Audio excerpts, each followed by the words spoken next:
نحمده ونصلي على رسوله الكريم اما بعد اعوذ باللہ من الشیطان الرجیم بسم اللہ الرحمن الرحیم۔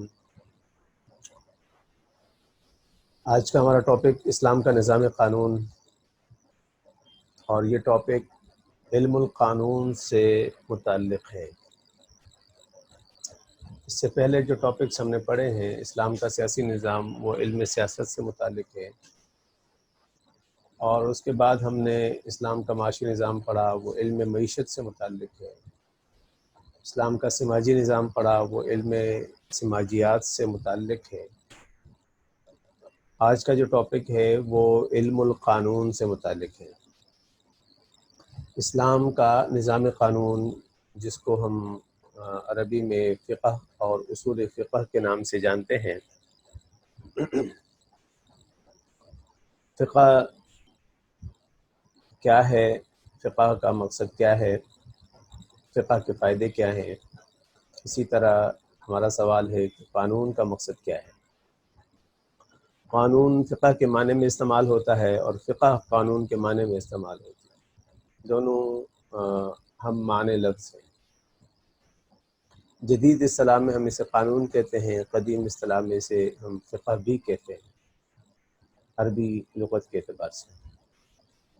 فقہ کا بنیادی مقصد زندگی کی تنظیم ہے کہ زندگی کے جتنے شعبے ہیں جن کا تعلق سیاست سے ہو، معیشت سے ہو یا معاشرت سے ہو، یعنی سیاسی معاملات، معاشی معاملات یا معاشرتی سماجی معاملات، اور معاشرتی معاملات میں خاندانی معاملہ، شہری معاملہ یا قومی اور بین الاقوامی معاملہ، زندگی کے کسی بھی شعبے سے متعلق جتنے بھی قاعدے، قانون اور ضابطے ہیں، وہ دراصل اس لیے ہوتے ہیں کہ ہم زندگی کو منظم کرنا چاہتے ہیں، سماج کو منظم کرنا چاہتے ہیں۔ زندگی کو اور سماج کو جب ہم منظم کرتے ہیں تو اس کی تنظیم کے نتیجے میں ہم ایک سسٹم بناتے ہیں، اور وہ سسٹم جس بنیاد پر کھڑا ہوتا ہے اسے ہم قانون کہتے ہیں۔ وہ قانون کا مقصد زندگی کی تنظیم ہے، سماجی زندگی کی تنظیم ہے، اور سماجی زندگی کے جتنے بھی شعبے ہیں ان تمام شعبوں سے متعلق اس کو منظم کرنے کا عمل اس علم کے ذریعے سے کیا جاتا ہے، جسے ہمیں علم قانون کہتے ہیں۔ علم قانون اور نظام قانون میں جو فرق ہے وہ یہ ہے کہ علم قانون بنیادی وہ قاعدے اور ضابطے ہوتے ہیں جس سے قانون بنایا جاتا ہے، اور نظام قانون وہ اس کی شاخیں اور اس کی برانچز ہوتی ہیں جو کسی بنیاد پہ کھڑی ہوتی ہیں۔ اب ہم یہ کہیں گے کہ اس کا مقصد کلیئر ہے کہ زندگی کو منظم کرنا، ان شارٹ۔ علم قانون کا یا فقہ کا جو مقصد ہے وہ یعنی کیا ہے کہ گہری بصیرت سے عملی احکام، یعنی عملی مسائل جو زندگی کے ہوتے ہیں ان کو گہری بصیرت سے دلائل کے ذریعے سے ہم نئے قوانین بناتے ہیں۔ اس نئے قوانین بنانے کو دراصل جس علم کے ذریعے سے ہم نئے قوانین بناتے ہیں اس کا مقصد وہ فقہ ہے۔ وہ فقہ سے ہماری زندگی کی جو نئے مسائل ہمیں درپیش ہوتے ہیں ان نئے مسائل سے متعلق جو نئے قوانین غور و فکر کے نتیجے میں، گہری بصیرت کے نتیجے میں، دلائل کو سمجھنے کے نتیجے میں جو نئے قوانین ہم بناتے ہیں وہ بنیادی طور پر اس علم کا بنیادی مقصد ہے۔ ایک علم ہم علم حدیث جانتے ہیں۔ علم حدیث کا فقہ سے کیا تعلق ہے، یا خود قرآن کا فقہ سے کیا تعلق ہے؟ یہاں کچھ لوگ سوال اٹھاتے ہیں کہ جی فقہ جو ہے وہ ایک نئی بدعت ہے، اصل تو قرآن اور حدیث ہے۔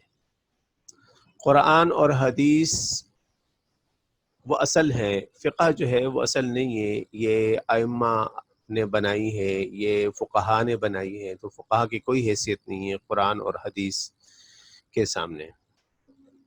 یہاں ہمیں بات سمجھنی ہے کہ فقہ قرآن اور حدیث کا جو بنیادی طور پر سمجھنا ہے کہ ان کا آپس میں کیا تعلق ہے، یعنی فقہ کا اور قرآن و حدیث کا باہم تعلق کیا ہے۔ ایک مشہور قول سے ہم اس بات کو سمجھیں گے، وہ امام ابو سلمان خطابی رحمۃ اللہ علیہ کی کتاب ہے معالم السنن۔ وہ اس میں لکھتے ہیں کہ حدیث اور سنت اور قرآن اور فقہ کے نقطہ نظر میں جو ان کا بنیادی مقصد ہے، یعنی اس کی جو ضرورت ہے، اس اعتبار سے کوئی فرق نہیں ہے۔ گویا ہمیں جس طرح قرآن کی ضرورت پڑتی ہے، حدیث کی ضرورت پڑتی ہے، بالکل اسی طرح ہمیں فقہ کی بھی ضرورت پڑتی ہے۔ ان کے احتیاج کے اعتبار سے، ضرورت کے اعتبار سے کوئی فرق نہیں ہے، اور نہ ہی فقہ کا مقصد اور قرآن اور حدیث کا مقصد الگ ہے۔ گویا فقہ کا بھی وہی مقصد ہے جو قرآن اور حدیث سے ہم رہنمائی حاصل کرتے ہیں، فقہی قوانین سے بھی ہم رہنمائی حاصل کرتے ہیں، قرآن کو بھی سمجھنے کی کوشش کرتے ہیں، فقہ بھی قانون کو سمجھنے کا نام ہے۔ تو مقصد کے اعتبار سے بھی یہ الگ نہیں ہے، نقطہ نظر کے اعتبار سے بھی یہ قرآن سکتی۔ گویا اگر ہم سمجھیں کہ اس کی مثال یوں ہے جیسے بنیاد کی اور بلڈنگ کی ہے، بالکل اسی طرح ہم درخت سے بھی اس کی مثال خود قرآن حکیم نے اس کی مثال درخت سے دی ہے۔ مثل کلمۃ شجرۃ کا، کہ اس کی مثال اس طرح ہے جس طرح ایک درخت کی ہے، کہ اچھا درخت جو ہے اس کی بنیاد اچھی ہوتی ہے، اس کی شاخیں اور اس کے پھل بھی اچھے ہوتے ہیں۔ تو بنیادی طور پر یعنی یہ وقت کے ساتھ ساتھ ہمیں نئے مسائل درپیش آتے ہیں، قرآن اور حدیث کی روشنی میں ہم ان نئے مسائل کو حل کرتے چلے جاتے ہیں، اور وہ نئے مسائل کا حل کرنا گویا نئے قوانین کی روشنی میں ہوتا ہے، اور نئے سے نئے قانون وقت کے ساتھ بنتے چلے جاتے ہیں۔ اس حوالے سے اگر ہم تھوڑا سا مشاہدہ کریں قرآن کا، اور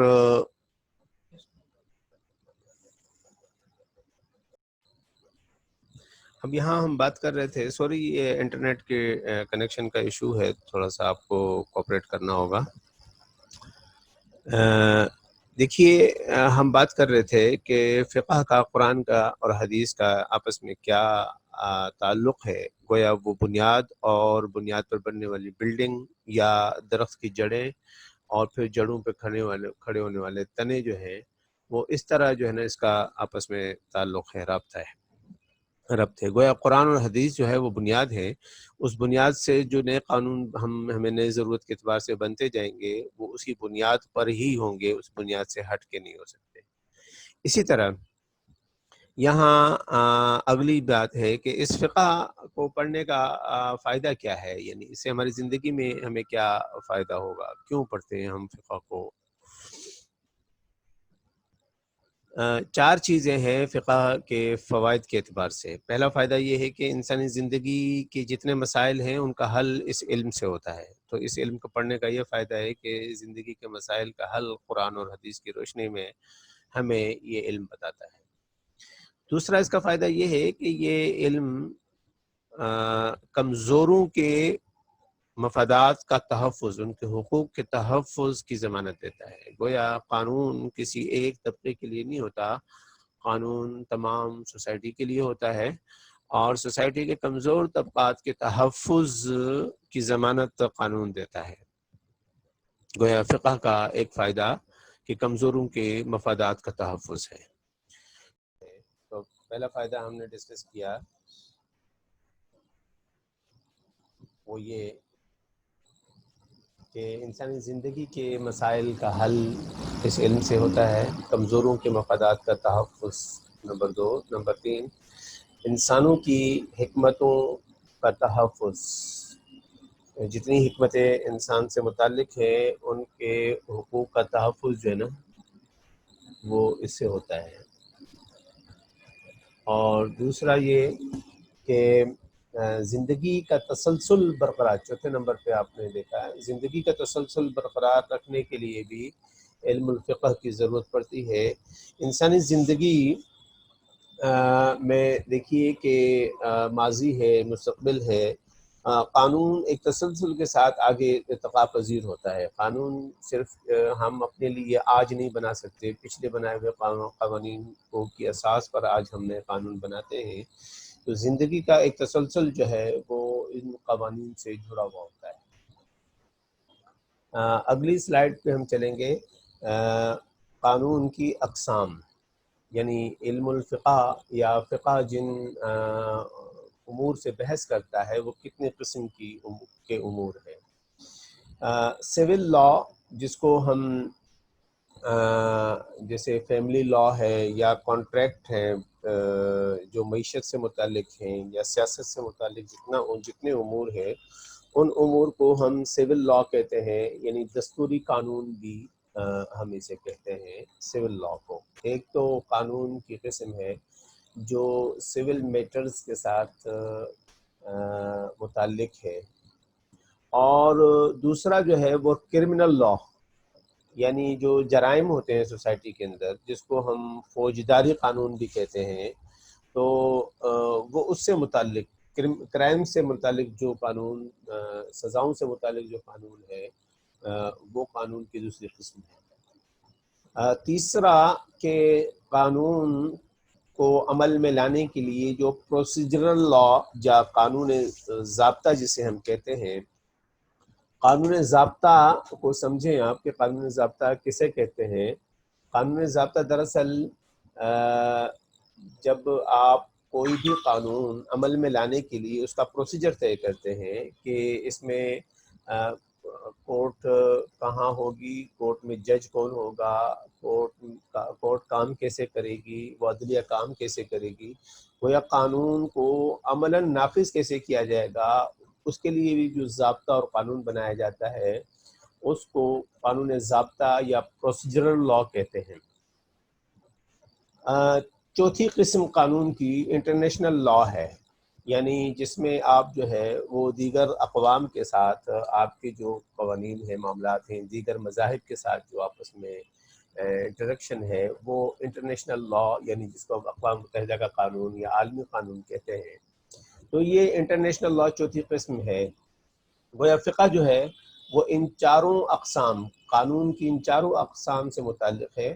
اور اس میں ایک بات میں بتاؤں آپ کو کہ قانون کی بہت ساری ایسی قسمیں اور بہت ساری ایسی برانچیں ہیں جو مسلمانوں نے پہلی دفعہ دنیا میں متعارف کروائی. آگے چل کر ہم اس پہ بات کریں گے. تو اس اعتبار سے باقاعدہ اس پر پہلی کتاب اور پہلا ضابطہ، پہلا قانون بھی مسلمانوں نے ہی بنایا. تو وہ ایک الگ تاریخ ہے، قانون کی تاریخ میں آئے گا انشاءاللہ. مسلم فقہ کی تاریخ کیا ہے؟ مسلم فقہ کی تاریخ 1200 سال کی ہے. گویا اس 1200 سال میں مختلف ادوار میں قانون بنتا رہا. سب سے پہلی وحی جب نازل ہوئی، مسلم فقہ کا آغاز ہوتا ہے. سب سے پہلی وحی یعنی قرآن حکیم. قرآن حکیم کو سمجھنے کے لیے رسول اللہ صلی اللہ علیہ وسلم، صحابہ کا اس پر غور و فکر، اس کے غور و فکر کے نتیجے میں جن چیزوں کو انہوں نے سمجھا وہ فقہ کہلائے گی. قرآن پر سب سے پہلے قرآن کی 5 آیات نازل ہوئی. اقرأ بسم ربک الذی خلق، خلق الانسان من علق، اقرأ وربک الاکرم الذی علم بالقلم. اور وہ بھی دیکھیے کہ توحید سے متعلق ہے یہ آیات، کے خدا سے تعلق اور خدا کی پہچان اور خدا کی معرفت اس قانون کے ذریعے سے کرائی گئی ہے. میں نے عرض کیا تھا کہ قانون کا جب مقصد آپ کو بتایا تھا کہ زندگی کی تنظیم کرتا ہے. انسانی زندگی کا تعلق صرف سیاست، معیشت اور معاشرت کے ساتھ نہیں ہے بلکہ روح اور عقائد اور عبادات کے ساتھ بھی ہے. گویا یہ انسانی زندگی کے تمام معاملات کو ڈیل کرتا ہے قانون. یہ محض ہماری سیاست کو ڈیل نہیں کرتا، محض ہماری تعلیم یا معیشت یا معاشرت کو ڈیل نہیں کرتا، بلکہ زندگی کی یعنی خاندانی نظام یا قومی بین الاقوامی نظام کو ڈیل نہیں کرتا، بلکہ یہ ہماری عقائد اور عبادات کو بھی ڈیل کرتا ہے یہ علم. اب ہم آگے آتے ہیں کہ مسلم فقہ کی تاریخ کے بارے میں ہم ڈسکس کر رہے تھے کہ مسلم فقہ کی تاریخ کیا ہے. اور اس تاریخ میں، مسلم فقہ کی اس تاریخ میں ابتدائی دور کیا تھا. اگر آپ دیکھیں مثلاً مسلمانوں میں قرآن حکیم نازل ہونے کے بعد جو میں نے جیسے عرض کیا کہ پہلی 5 آیات توحید سے متعلق ہیں، باقی جتنی بھی زندگی کے قوانین ہیں وہ مسلمان وہی اختیار کر رہے تھے جو مکہ شہر کے بنیادی قوانین پہلے سے موجود تھے، یعنی مکہ کا رسم و رواج مسلمانوں کا قانون تھا، اور اس قانون پر مسلمان عمل پیرا تھے۔ مثال میں دوں، خود قرآن نے بہت سارے ایسے قوانین جو ماضی کے قوانین تھے ان کو خود قرآن نے بھی جاری رکھا، جیسے حج سے متعلق قوانین تھے، تو قرآن نے کہا ہے کہ الحج اشہر معلومات، کہ حج کے مہینے معلوم ہیں، یعنی وہ قرآن حکیم نے مہینوں کے نام یا اس کے بہت سارے معاملات نہیں بتائے، تفصیلات نہیں بتائیں، بلکہ کہا کہ یہ قانون حج سے متعلق وہی ہوگا جو پہلے سے ہے، یعنی تمہیں آلریڈی پہلے سے پتہ ہے کہ حج کے ایام کون سے ہیں، حج کے مہینے کون سے ہیں، تو گویا پہلے والے مہینوں کو ہی قرآن حکیم نے جاری رکھا۔ اسی طرح قرآن اور حدیث سے متعلق جو رہنمائی ہے، وہ رہنمائی بھی اگر ہم دیکھیں تو 23 سال تک جاری رہی۔ قرآن کی رہنمائی، قرآن حکیم بھی 23 سال تک جاری ہوتا رہا، نازل ہوتا رہا، ضرورت جہاں جہاں جس قانون کی ضرورت پڑتی تھی قرآن حکیم وہاں نازل ہوتا تھا اور وہ رہنمائی دیتا تھا، نیا قانون مسلمانوں کو مل جاتا تھا۔ جہاں مسلمان نئے قانون کی ضرورت محسوس کرتے، قرآن کی آیات نازل ہوتی اور اس طرح مسلمانوں کو رہنمائی مل جاتی۔ اگر ہم آگے دیکھیں تو احادیث بھی اسی طرح 23 سال تک تدریجی طور پر مسلمانوں کو قانون کی صورت میں ملتی رہی اور اس سے مسلمان رہنمائی حاصل کرتے رہے۔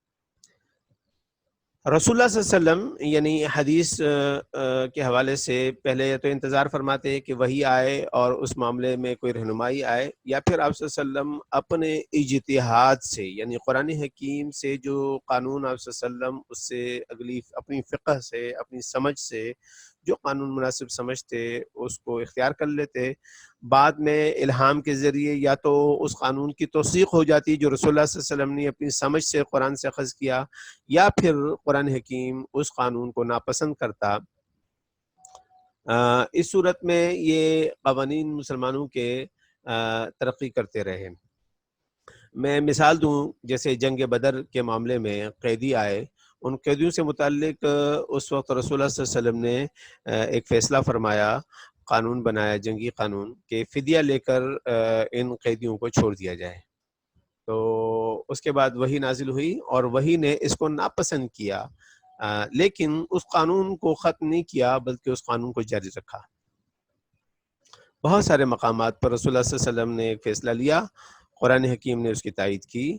بہت ساری جگہ پر رسول اللہ صلی اللہ علیہ وسلم نے ایک فیصلہ لیا، قرآن حکیم نے اس کو ناپسند کیا اور اس فیصلے کو مؤخر کیا، یا آپ صلی اللہ علیہ وسلم کو روک دیا گیا، یا پھر آپ صلی اللہ علیہ وسلم کہ اس فیصلے کو جاری رکھا لیکن اس عمل کو درست نہیں سمجھا۔ تو ریکارڈ پہ آ گیا کہ یہاں قانون کیا ہونا چاہیے۔ ہم بات کر رہے تھے کہ قرآن حکیم اس کی فقہ کی جو تاریخ ہے وہ تاریخ یعنی قرآن حکیم کے آغاز سے لے کے 23 سال تک ہے، اور اس کے بعد پھر اگلے دور میں بھی اسی طرح جو ہے نا وہ فقہ مسلمان قرآن و حدیث سے رہنمائی لے کر قانون سازی کرتے رہے۔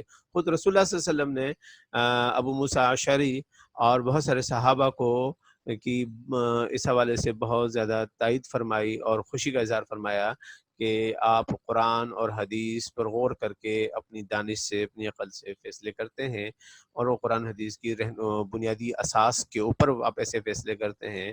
تو رسول اللہ صلی اللہ علیہ وسلم نے دعا بھی دی اور خوشی کا اظہار بھی فرمایا۔ اب یہ جس کو ہم قیاس کہتے ہیں، قیاس دراصل یعنی قرآن اور حدیث کی روشنی پر غور کر کے آپ نئے مسئلے کو اس کے مطابق اخذ کرتے ہیں۔ تو پہلی چیز قرآن جو ہم نے یعنی الہام ہے، اس کے بارے میں بات ہوئی کہ قرآن حکیم نے کچھ نئے قوانین متعارف کروائے، کچھ پرانے قوانین میں ترمیم کی، اور کچھ جو ہے وہ آگے چل کے ہم اس کو زیر بحث لائیں گے، کچھ قوانین کو منسوخ کیا، ختم کیا جو پہلے قوانین تھے۔ گویا قوانین کو جاری بھی رکھا، قوانین میں ترمیم بھی کی، اور کچھ قوانین کو منسوخ بھی کیا۔ اسی طرح حدیث وہ سے متعلق وہ قوانین ہیں زیادہ تر جو قرآن پر عمل درآمد یعنی پروسیجر جو قرآن نے حکم دیا ہے اس کو رسول اللہ صلی اللہ علیہ وسلم اور آپ صلی اللہ علیہ وسلم کی جماعت عمل میں لاتی تھی، تو ان کو عمل میں لانے میں جو جس قسم کی مشکلات تھی اس کے لیے کوئی قانون بنتے تھے پروسیجرل لا سے ریلیٹڈ، زیادہ تر احادیث کے وہی قوانین ہیں۔ مثلا قرآن نے کہا کہ آپ وضو کریں، اور وضو کا پورا طریقہ نہیں بتلایا، رسول اللہ صلی اللہ علیہ وسلم نے وضو کر کے دکھایا کہ وضو اس طرح ہوتا ہے۔ گویا قرآن کے بعد قرآن کے حکم کا جو پروسیجر طے ہوا وہ پروسیجر رسول اللہ صلی اللہ علیہ وسلم نے اپنے عمل سے حدیث کے ذریعے سے صحابہ کو اس کی تعلیم دی کہ وضو اس طرح ہوتا ہے۔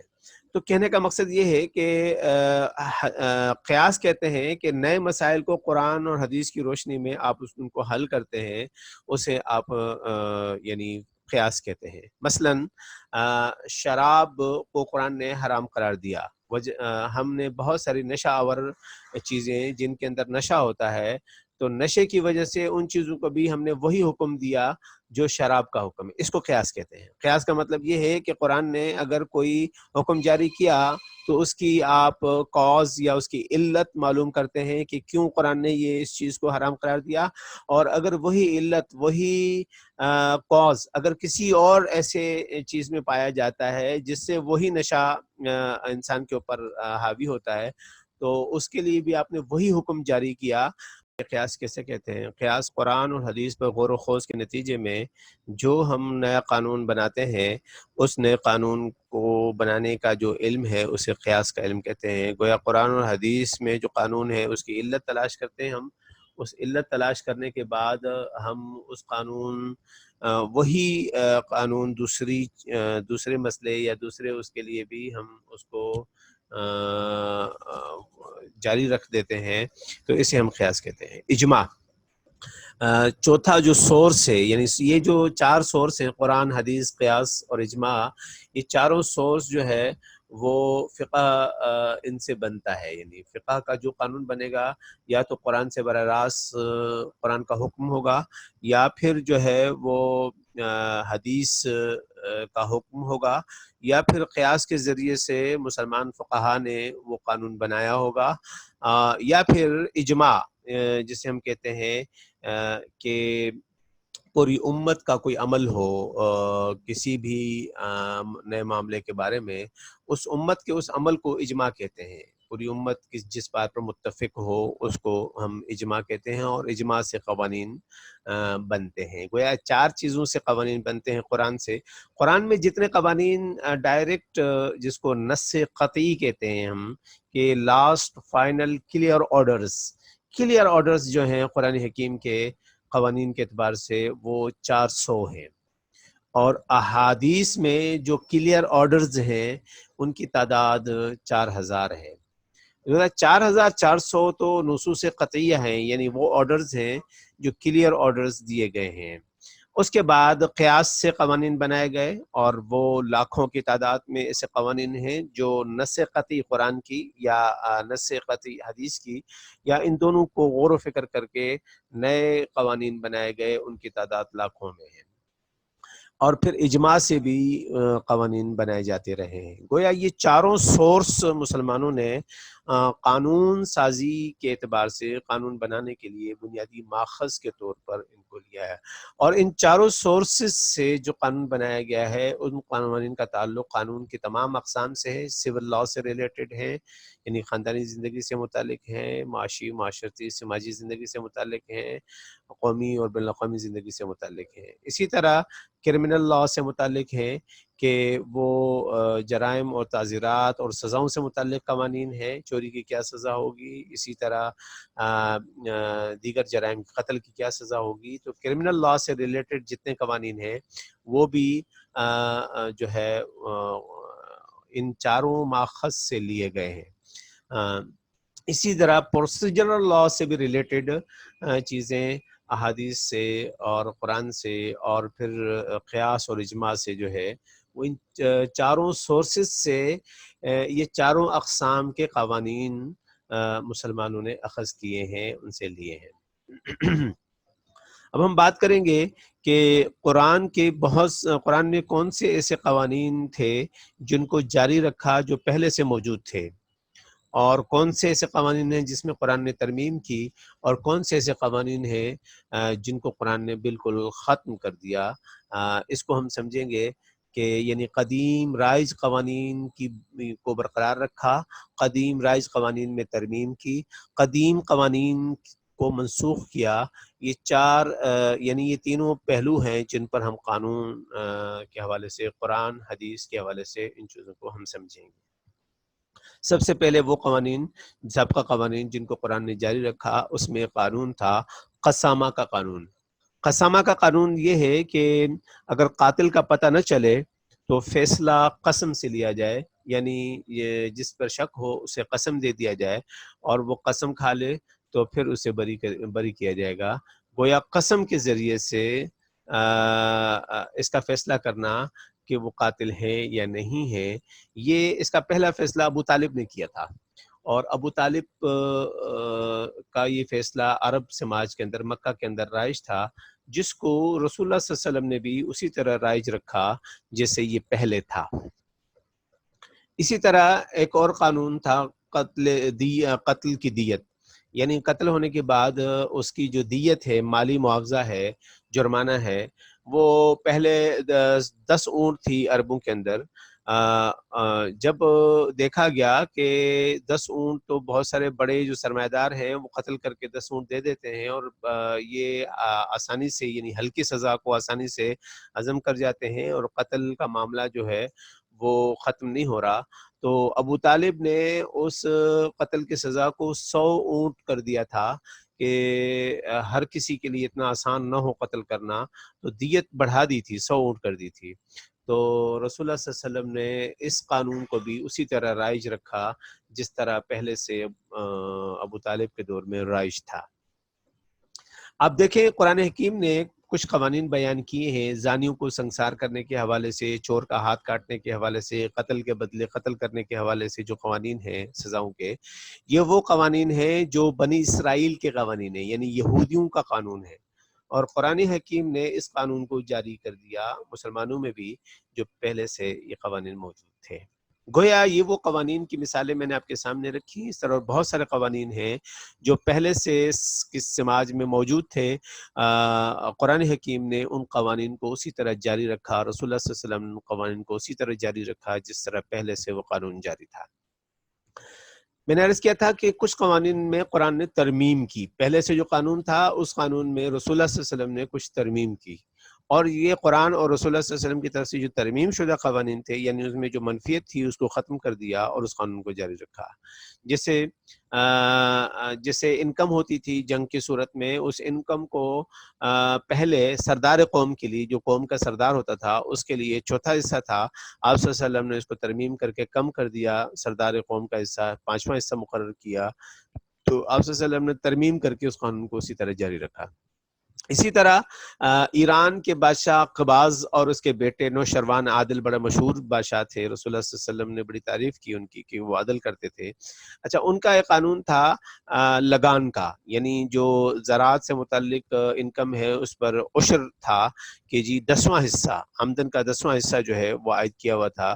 رسول اللہ صلی اللہ علیہ وسلم نے اس کو اسی طرح جاری رکھا جس طرح پہلے سے یہ عشر موجود تھا وہاں پر، تھوڑی بہت ترمیم کے ساتھ آپ صلی اللہ علیہ وسلم نے اس میں ایک ہلکی سی ترمیم کی۔ اسی طرح آپ دیکھیں کہ وہ قوانین جن قوانین کو سرے سے ختم کر دیا، اگر ہم ان کا جائزہ لیں کہ وہ کون سے قوانین ہیں جن کو قرآن نے بالکل ختم کر دیا، جیسے پرانے قتل کے بدلے قبیلے کے کسی بھی فرد کو قتل کیا جاتا تھا۔ مثلا اگر کسی قبیلے کے کسی فرد نے کسی کو قتل کیا تو چاہے وہ 10 سال 20 سال 50 سال 100 سال پرانا بھی قتل ہے، تو دوسرے قبیلے کے لوگوں کے اوپر وہ قرض ہوتا تھا کہ اپنے قبیلے کے اس قتل کا بدلہ ہم نے لینا ہے، تو وہ اس قبیلے کے کسی بھی دوسرے فرد کو قتل کر دیا کرتے تھے بدلے میں، اور یہ انتقام کی آگ جو ہے صدیوں چلا کرتی تھی۔ رسول اللہ صلی اللہ علیہ وسلم نے یعنی اس سلسلہ قتل پہلے سے چلے آنے والے سلسلہ قتل کو ختم کیا، اور سب سے پہلے اپنے چچا کے خون کو معاف کر کے اس قانون کو ختم کر دیا۔ اسی طرح ربا یا سود کا قانون تھا، تو رسول اللہ صلی اللہ علیہ وسلم نے اس کو ٹوٹلی منسوخ کر دیا، ختم کر دیا، قرآن حکیم نے بھی ربا کے قانون کو۔ تو یہ وہ قوانین کی مثال ہے جن کو قرآن نے سرے سے ختم کیا۔ ہم سمجھیں گے کہ قرآن حدیث کے ذریعے سے پرانے قوانین کو جاری بھی رکھا گیا، کچھ قوانین میں جو خرابی تھی ان میں ترمیم کر کے درست کیا گیا، اور کچھ قوانین ایسے تھے کہ جن کو جو بالکل ناقابل برداشت تھے ان کو سرے سے ختم کر دیا۔ قرآنی قوانین جو ہے وہ 23 سال تک، رسول اللہ صلی اللہ علیہ وسلم کی احادیث بھی 23 سال تک جو ہے وہ یہ قانون بنتے رہے۔ اس کے بعد مسلمانوں نے قیاس کے ذریعے اور اجماع کے ذریعے سے قانون بنائے ہیں مسلمانوں کی، یہ ان کی ایک تاریخ مکمل ہوتی ہے اس اعتبار سے۔ اگلا جو قاعدہ ہے جس کو ہمیں سمجھنا ہے کہ قوانین کا ارتقاء، کہ قانون کا ارتقاء کیسے ہوتا ہے۔ مثلا ایک بات ہمیں سمجھنی ہے، یہاں ایک اعتراض ہوتا ہے کہ بہت ساری چیزیں جو پہلے نہیں تھیں اب ان کی یعنی قرآن میں نہیں ہے، حدیث میں نہیں ہے، تو اب ہم اس کو کیوں کرتے ہیں؟ جو چیز قرآن و حدیث میں نہیں ہے تو ہمیں اس کے علاوہ کسی چیز کو واجب لازم نہیں کرنا چاہیے، یہ تو ہم جو ہے قرآن و حدیث میں خدا نخواستہ کوئی زیادتی کر رہے ہیں۔ اس غلط فہمی کو سمجھنے کی ضرورت ہے کہ قانون کا ارتقاء کیسے ہوتا ہے، اور قانون کے ارتقاء ایک نیچرل ارتقاء ہوتا ہے، اس کو ہمیں ماننا چاہیے۔ بہت سارے لوگ اس کو نہیں مانتے، اس سے غلط فہمی کا شکار ہوتے ہیں، اور وہ یہی رٹ لگاتے ہیں کہ قرآن و حدیث کے علاوہ کوئی بات ہم نے نہیں ماننی۔ تو اصل میں وہ ایک نیچرل جو قانون کے ارتقاء کو نہ سمجھنے کی وجہ سے ایسی غلطی کرتے ہیں۔ وہ کیا ہے کہ دیکھیے کہ بہت ساری چیزیں ایک زمانے میں واجب نہیں ہوتی، دوسرے زمانے میں جا کے وہ چیزیں واجب ہو جاتی ہیں، ضروری ہو جاتی ہیں۔ مثلا رسول اللہ صلی اللہ علیہ وسلم کے دور میں صحابہ احادیث نہیں لکھا کرتے تھے، اور صحیح حدیث اور ضعیف حدیث کا ہمیں کوئی پتہ نہیں چل، اس کے لیے کوئی وہاں نہیں تھا کہ ہمیں کیسے پتہ چلے، اس کی کوئی ضرورت نہیں محسوس ہوتی تھی حدیث کے لکھنے کی۔ آج ہمارے پاس صحیح بخاری، صحیح مسلم، ابو داؤد کتابیں، حدیث کی کتابیں موجود ہیں۔ ہم کسی بھی حدیث کو جانچنے کے لیے اس کتاب سے حوالہ دیکھتے ہیں کہ یہ صحیح بخاری میں یہ حدیث ہے یا نہیں ہے۔ اس کا مطلب یہ ہوا کہ جو چیز صحابہ کے دور میں نہیں تھی، وہ چیز جو ہے دوسری صدی میں یا تیسری صدی میں ہمیں یہ چیز جو ہے وہ سمجھنے کو ملی۔ تیسری صدی میں یعنی کتب احادیث بنی ہے، تو آج کے دور میں وہ ہم حدیث کو پرکھنے کے لیے کتب احادیث، صحیح احادیث کی جو کتابیں ہیں وہ آج واجب ہیں، ان کے بغیر ہم جو ہے وہ حدیث کے معیار کو نہیں معلوم کر سکتے۔ گویا یہ اس وقت صحابہ کے زمانے میں واجب نہیں تھا کہ حدیث لکھنا، آج حدیث کی کتابوں سے علم لینا آج واجب ہو گیا۔ اسی طرح علم صرف و نحو یعنی گرامر کا، عربی گرامر کا علم، صحابہ نے کبھی اس کی طرف یعنی دھیان نہیں دیا، نہ ہی اس کی ضرورت تھی ان کو، نہ ہی ضرورت تھا۔ لیکن آج آپ کو اگر حدیث اور قرآن کو سمجھنا ہے تو عربی گرامر آپ کے لیے واجب ہے۔ جس شخص کو عربی گرامر نہیں آتی وہ قرآن اور حدیث سے قانون سازی کا عمل نہیں کر سکتا۔ گویا آج عربی گرامر واجب ہو گئی، جو رسول اللہ صلی اللہ علیہ وسلم کے زمانے میں واجب نہیں تھی، آج واجب ہے، کیونکہ آج ہم اس عربی گرامر کے بغیر ہم قرآن و حدیث کو سمجھ ہی نہیں سکتے۔ اور جو قرآن و حدیث کو سمجھنا واجب ہے تو عربی گرامر کو اس لیے سمجھنا واجب ہے کہ وہ اس کا ذریعہ ہے، اس کے بغیر نہیں سمجھا جا سکتا۔ تو یہ قانون کو ہمیں سمجھنا چاہیے کہ بہت ساری چیزیں جو ایک زمانے میں واجب نہیں ہوتی، اگلے دور میں چل کے وہ واجب کا درجہ اختیار کر جاتی ہیں۔ بالکل اسی طرح ہے کہ اسی طرح کچھ لوگ تقلید کے حوالے سے بات کرتے ہیں کہ تقلید جو ہے وہ صحابہ کے دور میں واجب نہیں تھی، کہ کوئی آپ کے پاس کوئی ایسا یعنی کوئی رائج مذہب، فقہی مذہب جو ہے اس کو اختیار کرنا واجب ہے، یہ اس زمانے میں نہیں تھا۔ لیکن آگے چل کر آپ کے لیے ضروری ہو گیا کہ آپ جو ہے کسی طے شدہ فقہی مذہب کو یعنی اپنے لیے لازمی قرار دے دیں۔ اس کی وجہ یہی ہے کہ ایک دور میں ایک چیز ضروری نہیں ہوتی، اگلے دور میں جو ہے وہ اس کی ضرورت پڑ جاتی ہے، اس سے جو ہے وہ آپ فرار اختیار نہیں کر سکتے۔ تو اس اعتبار سے کہ ہم اس بات کو سمجھیں کہ قانون کے ارتقاء کو سمجھے بغیر ہم اگلی چیز جو ہے وہ ہم سمجھ نہیں سکتے۔ فقہ کیا چیز ہے، فقہ کی تعریف کیا ہے، فقہ کے فوائد آپ نے پڑھے کہ فقہ کیا ہے۔ یہاں ہم فقہ کی تعریف پڑھیں گے کہ فقہ کہتے کس کو ہیں۔ اصول فقہ، سوری، پہلے ہم نے فقہ پڑھی تھی، اب اصول فقہ کو سمجھیں گے کہ اصول فقہ کیا ہے۔ اصول فقہ دراصل دیکھیں یہ اساس یعنی اجتہاد کی، نئے قانون کی، قیاس کے ذریعے نئے قانون بنانے کو اجتہاد بھی کہتے ہیں۔ اجتہاد کی اساس فراہم کرتا ہے، جو قاعدے ضابطے ہمیں یہ بنیاد فراہم کریں کہ ہم نئے قانون بنائیں، ان قاعدے ضابطوں کو ہم اصول فقہ کہتے ہیں۔ گویا اصول فقہ وہ قواعد و ضوابط اور اصول ہیں جن سے کام لے کر اسلامی ماخذ سے احکام معلوم کیے جائیں، یعنی قرآن و حدیث پہ غور کر کے ایسے قاعدے بنائے جائیں جس سے نئے قوانین ان قاعدوں کی بنیاد پر ہم بنا کے قواعد ضوابط کا ایسا مجموعہ جو تفسیری دلائل سے احکام معلوم کرنے میں ممد و معاون بنے۔ ٹھیک ہے، ان قواعد ضوابط کو اصول فقہ کہتے ہیں۔ اب ہمیں سمجھنا چاہیے کہ اصول فقہ ٹولز ہیں جن سے فقہ بنائی جاتی ہے، یعنی ایک ہے علم القانون جس کو ہم جورسپروڈنس کہتے ہیں۔ جورسپروڈنس وہ ہے کہ جس سے قانون کی سمجھ اور فہم ہوتی ہے، جہاں سے قانون کے قاعدے ضابطے بنتے ہیں، قوانین بنتے ہیں، اور قانون اس کی اگلی تشریح ہوتی ہے۔ گویا درخت کا جو تنا ہوتا ہے وہ آپ اس کو جو ہے نا وہ اصول کہیں، اور اس سے جو ٹہنیاں نکلتی ہیں وہ فروع ہیں۔ تو فروعی قوانین یعنی اس سے نکلنے والی جو شاخیں ہیں، برانچیں ہیں، ان برانچز کو ہم فقہ کہتے ہیں، اور وہ اصول جہاں سے وہ برانچز نکلتی ہیں ان کو ہم اصول کہتے ہیں۔ فقہ کے اندر قانون کے قاعدے ضابطے ہوتے ہیں، ان قاعدوں ضابطوں سے مزید جو قوانین بنائے جاتے ہیں ان کو فقہ کہا جاتا ہے، اور ان قاعدوں اور ضابطوں کو اصول فقہ کہا جاتا ہے۔ تو ایک علم القانون ہے اور قانون ہے۔ علم القانون ضابطے ہیں، اور قانون اس سے نکلنے، علم القانون سے نکلنے والے فروعات ہیں، یا اس کی برانچز ہیں، یا اس کی شاخیں ہیں۔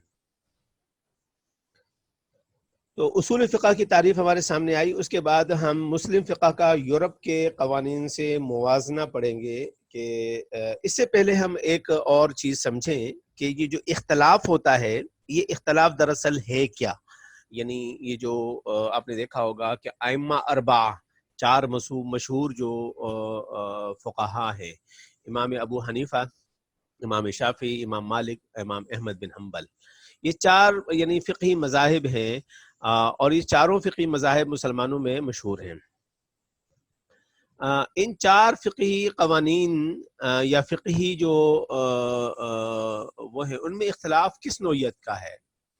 اختلاف حلال حرام کا نہیں ہے، یہ اختلاف کا تعلق جو ہے وہ اولا اور عدم اولا سے زیادہ ہے، کہ ایک شخص کے نزدیک ایک کام کرنا زیادہ اولا ہے، دوسرے کے نزدیک دوسرا اس سے زیادہ اولا ہے۔ مثلا صحابہ، تابعین، تبع تابعین میں بھی یہ مسئلہ تھا کہ بعض قرأت سے پہلے، یعنی نماز میں جب ہم قرأت کرتے ہیں اس سے پہلے بسم اللہ پڑھتے تھے، اور بعض نہیں پڑھتے تھے۔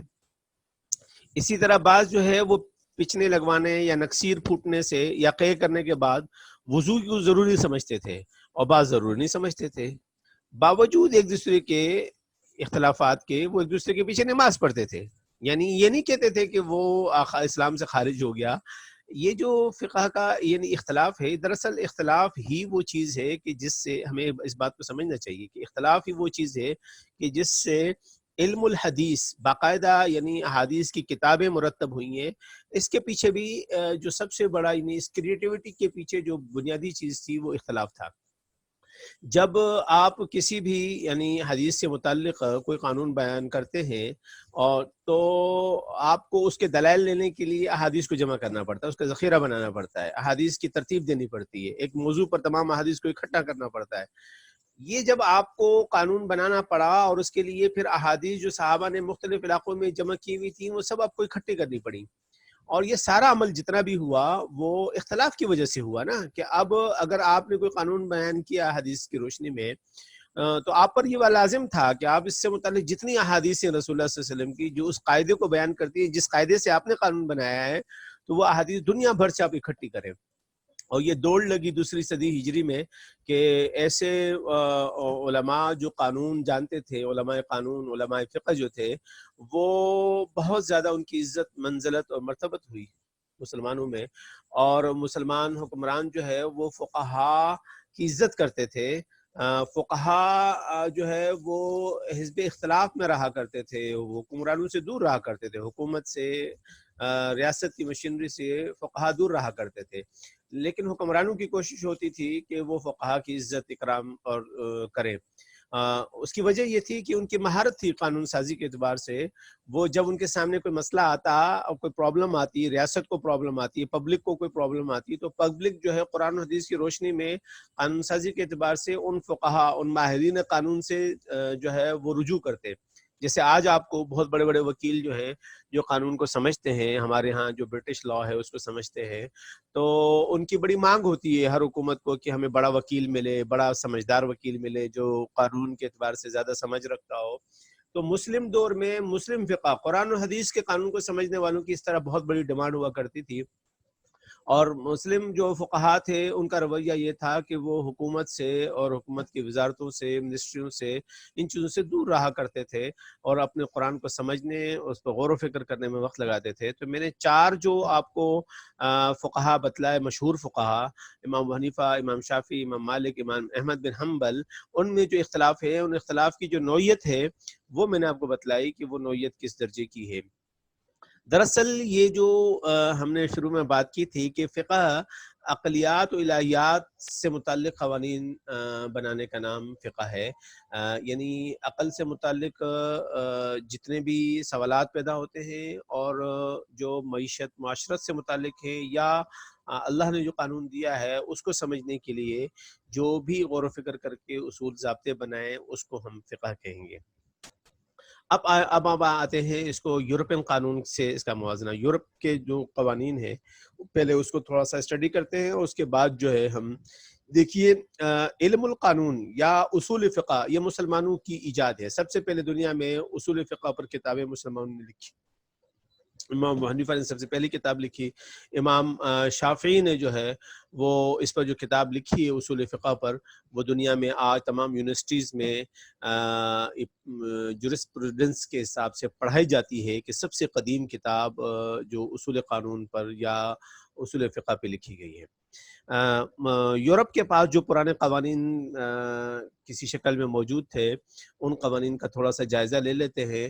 پہلی تو یہ کہ ان قوانین کی کتابوں کا جو آغاز ہے وہ دیوی اور دیوتاؤں کی پوجا سے ہوتا تھا، ان کو خوش کرنے کے لیے کلمات سے ہوتا تھا، اور پھر آگے چل کر اس میں جو کچھ قوانین ہیں آج اگر ان پر غور و فکر کریں کہ وہاں یہ قانون تھا کہ جی جھوٹا گواہ اگر پیش ہوتا ہے کورٹ کے اندر تو پتہ چل جائے کہ گواہ جھوٹا ہے تو اسے جو ہے وہ سزائے موت دے دی جائے۔ ٹھیک ہے، ہمارے ہاں جھوٹے گواہ کو یعنی تعزیر ہے، سزا ہے، کوڑے ہیں، لیکن اس کی جان نہیں لی جاتی۔ یورپین قانون میں، حمورابی کے قانون میں ان کے لیے سزائے موت تھی۔ اسی طرح اگر کوئی جج جو ہے وہ جھوٹ بولتا ہے تو وہاں پر اس کو برطرف کر دیا جاتا تھا۔ اگر کسی شخص کی دیوار گرنے سے کوئی دوسرا شخص مر جاتا ہے تو اس دیوار کے بنانے والے کو سزائے موت دی جاتی تھی۔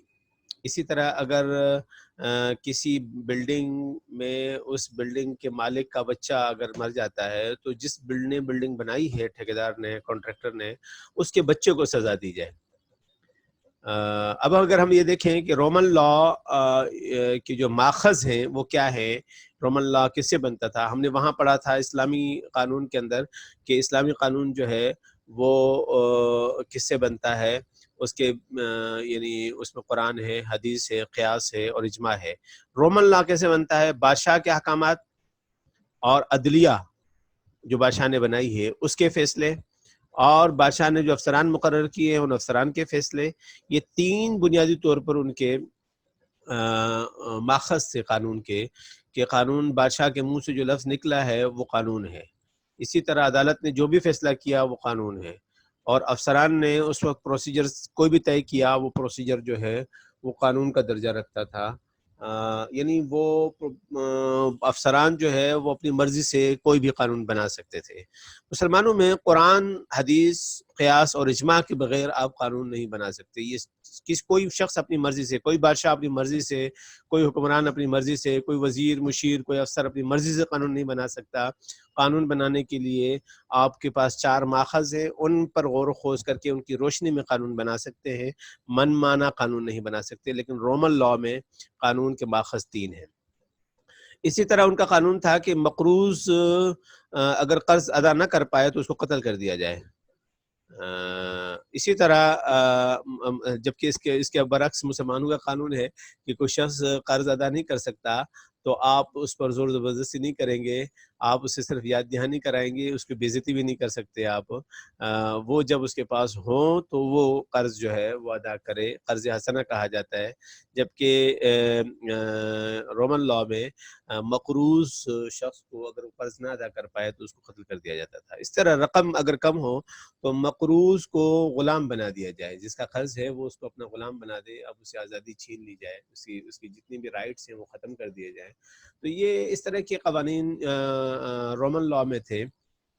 اب اگر اس شخص نے جھوٹ بولا ہے تو اس کو زندگی سے یعنی ختم کرنے کے بجائے اس پر کوئی سزا رکھی جائے، اور وہ سزا جسمانی سزا ہو، تعذیب کے لیے ہو، نہ یہ کہ اس کی جان لے کر اس کو جو ہے نا اس طرح کی جو ہے قوانین یورپین لاء کے اندر تھے۔ اس کے مقابلے پر جو مسلم لاء ہے وہ حقوق فراہم کرتا ہے سوسائٹی کے تمام افراد کے، قیدیوں کے حقوق سے متعلق ہے، جنگ سے متعلق قوانین ہے، امن سے متعلق قوانین ہے، معیشت سے متعلق قوانین ہے، سیاست سے متعلق قوانین ہے، کرائم سے متعلق قوانین ہے، اس طرح بین الاقوامی قوموں کے باہمی تعلقات کے متعلق قوانین اسلامی قانون میں موجود ہیں۔ مسلم فقہ اس اعتبار سے کہ مسلم فقہ کی بہت ساری قانون کی برانچز مسلمانوں نے ایجاد کی دنیا میں، اور دوسری مسلم فقہ کی سب سے بڑی برتری یہ ہے کہ مسلم قانون وہ ہیومن میڈ نہیں ہے، بلکہ وہ خدا کا بنایا ہوا ہے، اور تمام انسان اس کے اس طرح پابند ہیں جس طرح ہر انسان اس کا پابند ہے۔ جبکہ رومن لاء میں ایک یہ چیز تھی کہ قانون نوعیت کے اعتبار سے الگ الگ تھا، مثلا بادشاہوں کے لیے الگ قانون تھا، عوام کے لیے الگ قانون تھا، غلاموں کے لیے الگ قوانین تھے۔ جبکہ مسلم لاء میں ایک غلام کے لیے بھی وہی قانون ہے جو بادشاہ کے لیے ہے، کسی کے لیے قانون الگ نہیں ہے، بلکہ حضرت حضرت بکر صدیق رضی اللہ تعالیٰ عنہ کا وہ قول بڑا مشہور ہے کہ وہ شخص جو طاقتور ہے میرے نزدیک وہ بہت کمزور ہے جب تک کہ میں اسے وہ اس کا حق چھین نہ لوں، اور وہ کمزور میرے نزدیک سب سے بڑا طاقتور ہے جب تک کہ میں اسے حق نہ دلا دوں۔ گویا اس اعتبار سے کوئی بھی کمزور شخص جو ہے وہ قانون کا سہارا لے کر اپنے حقوق حاصل کر سکتا تھا، اور کوئی بھی شخص اس کے راستے میں رکاوٹ نہیں تھا، بلکہ خلیفہ وقت اور حکمران بھی قانون کے اسی طرح پابند تھے جس طرح جو ہے ایک عام آدمی قانون کا پابند ہے۔ قانون کے اعتبار سے مسلم لاء اپنی برتری رکھتا ہے، اسلام کا نظام قانون اپنی برتری رکھتا ہے دیگر دنیا کے تمام قوانین کے اعتبار سے۔ اب ہم سوالات کا سیشن لیں گے، باری باری آپ ہینڈ ریز کریں، جو لوگ بھی جو ہے اٹینڈنس جو ہے وہ لے لی جائے، سی آر جو ہے وہ اٹینڈنس لے لیں۔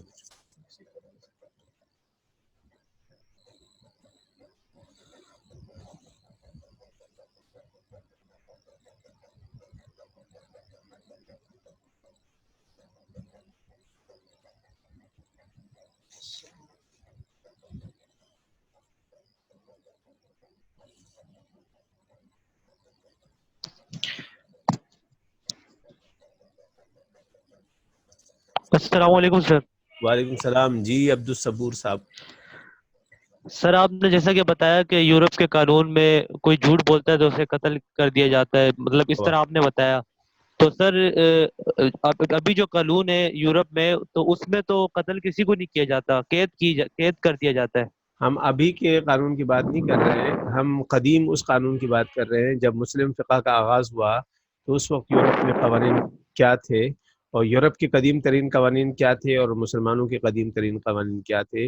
آج مسلمان دنیا میں غالب نہیں ہیں، مسلمانوں نے آج کے دور کے حساب سے کوئی قانون نہیں بنایا، بلکہ فتاوی عالمگیری جو ہے 1703 میں جو مکمل ہوئی تو فتاوی عالمگیری، بلکہ 1707 میں فتاوی عالمگیر کے انتقال کے وقت ختم ہوئی، تو فتاوی عالمگیری کے بعد مسلمانوں کے پاس کوئی قانون نہیں بنا. گویا 1707 کے بعد 1807 اور 1907 اور 2007 یوں سمجھیں کہ 200 سال 250 سال ہونے کو ہیں، مسلمانوں نے کوئی قانون جو ہے اس میں قیاس کے ذریعے نیا اضافہ نہیں کیا. مسلمانوں کے پاس 200 سال 250 سال پرانے قوانین ہیں. تو یورپ نے جو ہے وہ آج جو جدید قوانین رکھے ہیں وہ قوانین ان کے اصل جو پرانے قوانین ہیں ان قوانین سے ہم اس کا موازنہ کر رہے ہیں. جدید دور کے مسلم قانون کا جدید دور کے یورپین قانون سے موازنہ ہم نہیں کر رہے.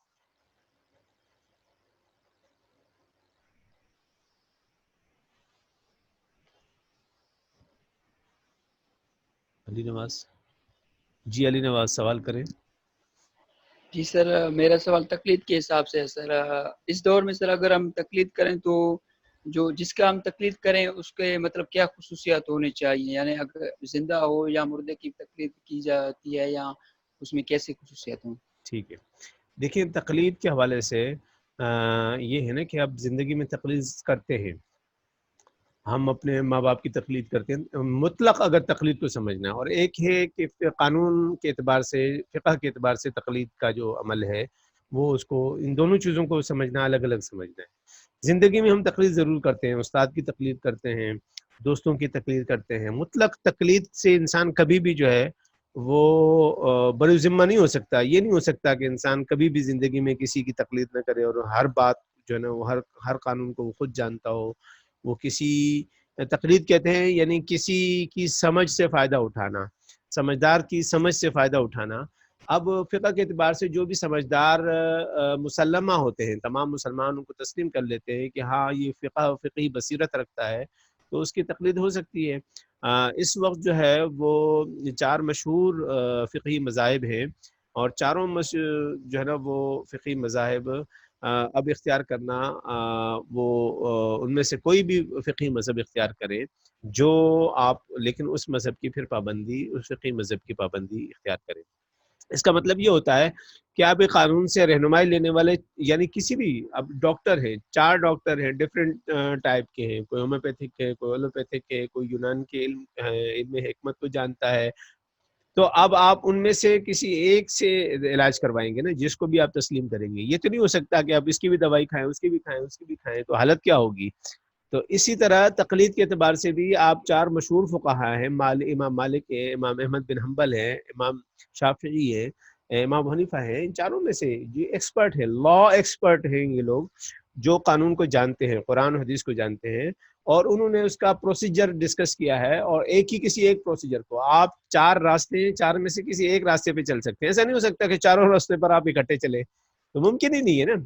تو آپ نے کسی ایک راستے پہ چلنا ہوتا ہے، لیکن چاروں راستے ایک ہی جگہ پہ جا رہے ہیں، چاروں ایکسپرٹ ہیں. چاروں نے جو راستے بنائے ہیں یعنی قانون پہ چلنے کا راستہ، وہ چاروں معتبر راستے ہیں، مسلمانوں میں تسلیم شدہ راستے ہیں. تو کسی بھی آپ اس کو، اور پھر ان فقہا، یہ چاروں جو فقہی مذاہب ہیں، ان کے ماننے والے آج بھی ان پر غور و فکر کرنے والے، اور اس قانون میں مزید نئے ترامیم اور نئی جو قیاس کے ذریعے نئے قوانین کا عمل ہے وہ آج بھی جاری ہے چاروں کے اندر. تو چاروں میں سے کوئی بھی آپ مسلک اختیار کر کے اس کے مطابق اپنی زندگی گزار سکتے ہیں. سر مجھے یہ سوال پوچھنا تھا، آپ نے بتایا تھا فقہ کے فائد میں، اس میں آپ نے کہا تھا نمبر 4 ہے زندگی کی تسلسل برقرار رکھنا. جی سر یہ تسلسل کا مطلب کیا ہوتا ہے؟ جی، زندگی کے تسلسل کا مطلب یہ ہوتا ہے کہ دیکھیں قانون کوئی بھی ایک دن میں نہیں بنتا. قانون کی اپنی ایک تاریخ ہوتی ہے.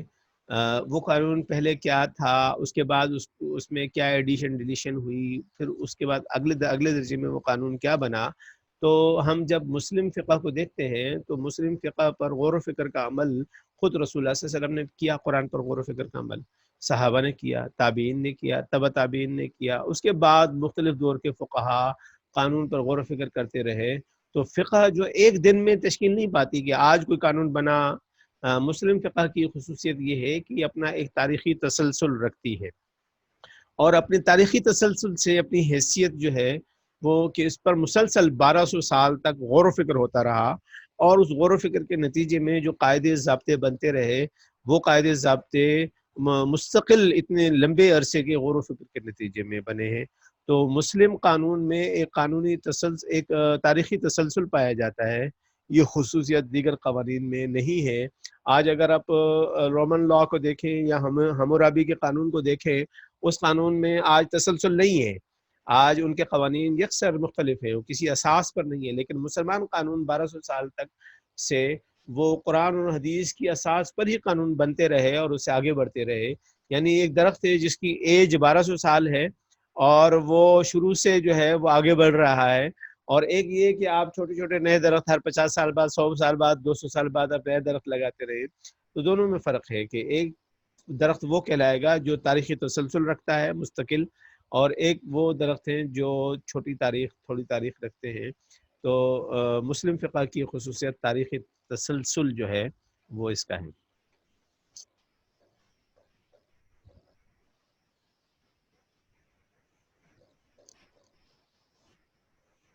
سر السلام علیکم۔ وعلیکم السلام۔ جی علی نواز سر سارنگ میں بول رہا ہوں۔ جی سارنگ سر علی، سر سارنگ علی جی ہاں سارنگ علی جی۔ سر، وہ آپ نے جو سمجھایا تھا نبی کریم صلی اللہ علیہ وسلم کچھ جو چیزیں تھی قرآن شریف میں ناپسند تھی، وہ کوئی آیت ہے یا جی جی کچھ حوالہ ہے؟ آیت بدر کے جو قیدی تھے ان کو رسول اللہ صلی اللہ علیہ وسلم نے فدیہ لے کے چھوڑ دیا تھا، تو قرآن حکیم نے جو ہے وہ اس کو ناپسند کیا لیکن قانون کو جاری رکھا۔ اسی طرح عبداللہ ابن ابی، وہ آیت سینڈ کرو نا پو۔ جی میں کر دوں گا آپ کو واٹس ایپ پہ۔ اسی طرح عبداللہ ابن ابی کا واقعہ ہے کہ اس کے جنازے کے لیے رسول اللہ صلی اللہ علیہ وسلم جانے لگے تو قرآن کی آیات نازل ہوئیں اور آپ صلی اللہ علیہ وسلم کو روک دیا گیا کہ آپ وہاں نہیں جا سکتے۔ اسی طرح ایک اور واقعہ ہوا کہ مسجد زرار کے افتتاح کے لیے منافقین آئے رسول اللہ صلی اللہ علیہ وسلم کے پاس کہ آپ چلیں اس مسجد کا افتتاح کرنا ہے، تو آپ صلی اللہ علیہ وسلم کو اللہ تعالیٰ نے روک دیا کہ آپ جو ہے وہ اس کا افتتاح نہیں کر سکتے۔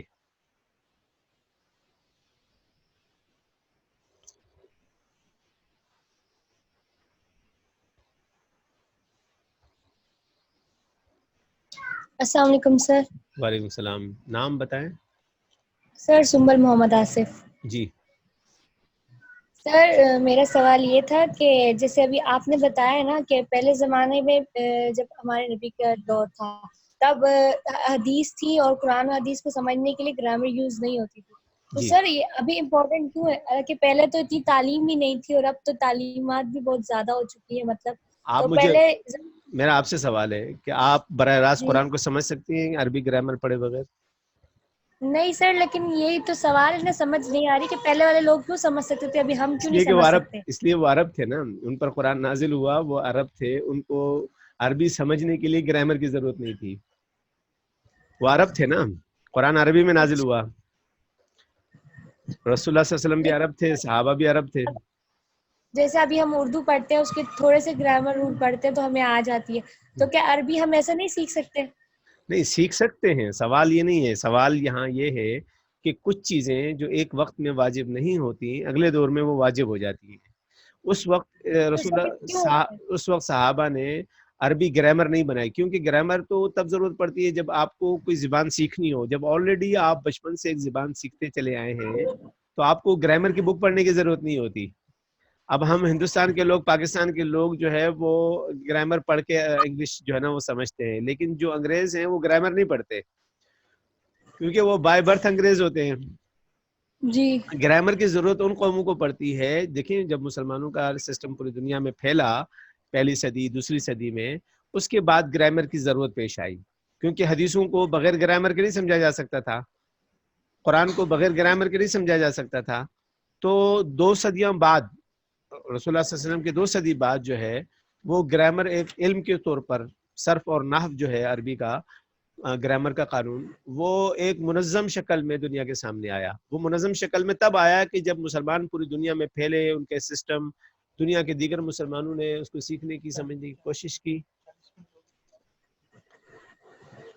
ٹھیک ہے ٹھیک ہے، سر۔ اچھا ری جوائن کر لیں، یہ 40 منٹ کا سیشن کمپلیٹ ہوا، اب دوبارہ جوائن کرنا ہے آپ نے سب نے۔ بس کر لیں، سینڈ کر کے لیں.